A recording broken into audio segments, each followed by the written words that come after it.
Hello students, आज हम हिंदी का चैप्टर 2 पढ़ेंगे, न्याय मंत्री। इसके लेखक है श्री सुदर्शन।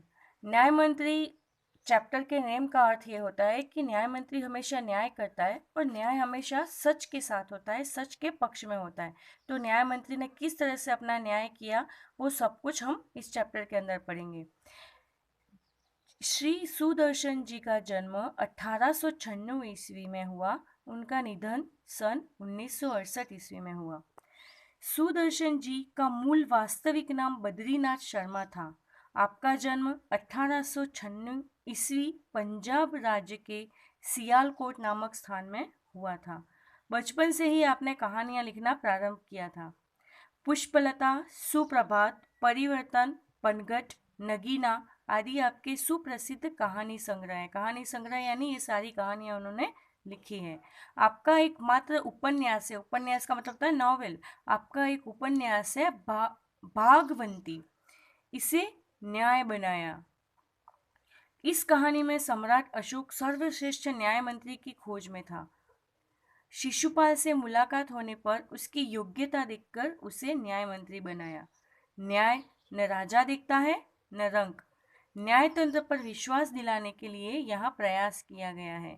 नई पीढ़ी के लिए इस प्रेरक कहानी द्वारा न्याय तंत्र की जिम्मेदारी का भी महत्व समझाया गया है। आजकल आप देखते हो कि जो झूठे होते हैं उनके साथ भी न्याय होता है। तो युवा पीढ़ी यानी नई आने वाली पीढ़ी अच्छी तरह से न्याय तंत्र की जिम्मेदारी को समझ सके, इसके लिए आपको ये चैप्टर समझाने की कोशिश की है। संध्या का समय था। संध्या यानी शाम। शाम का समय था। चारों ओर अंधकार फैला हुआ था। ऐसे में किसी ने बाहर से घर का दरवाजा खटखटाया। कौन है? ब्राह्मण शिशुपाल ने थोड़ा सा दरवाजा खोलते हुए पूछा। थोड़ा सा इसलिए खोला है क्योंकि अगर अचानक कोई हमारे घर पे आएगा तो हम पहले ये पूछते हैं ना कि कौन है। तो इस तरह से उन्होंने भी पूछा कि कौन है, और इस तरह से थोड़ा सा दरवाजा खोला। एक परदेसी।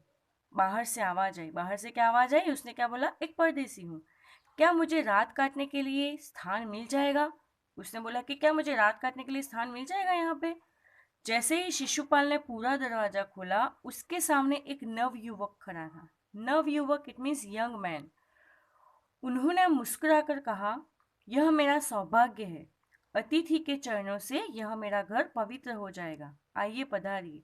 पहले ऐसा माना जाता था कि अतिथि देवो भव, इसलिए उन्होंने ऐसा बोला कि अगर तुम हमारे घर पे आओगे तो यह मेरा सौभाग्य कहलाएगा, आप अंदर आ जाइए। अतिथि को लेकर शिशुपाल घर में गए और उनका आदर सत्कार किया। आदर सत्कार करना यानी वेलकम करना, उनका अच्छी तरह से पानी नाश्ता जो भी उनको अच्छा लगे वैसा उनका आदर सत्कार किया। सम्मान देना वो भी आदर सत्कार में आता है। फिर दोनों उस समय की देश की अवस्था पर बातें करने लगे। उस समय यानी जिस समय ये कहानी लिखी उसी समय की बात है कि जब ये अंदर आए परदेसी, तो दोनों देश की अवस्था पर बात करने लगे कि आज हमारे देश की हालत कैसी है। शिशुपाल ने कहा, आज बड़ा अन्याय हो रहा है।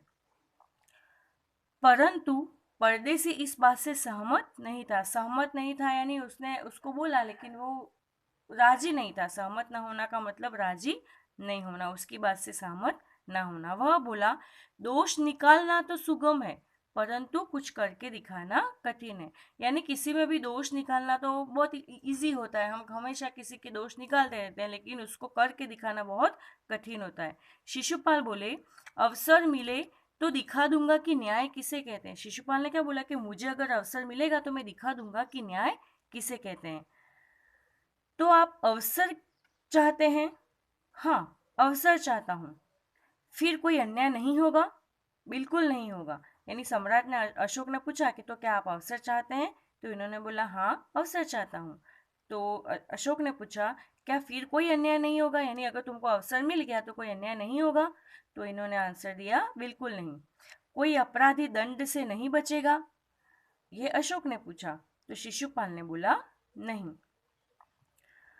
परदेसी ने मुस्कुराकर कहा, यह बहुत कठिन काम है। क्या बोला? कि यह बहुत कठिन काम है।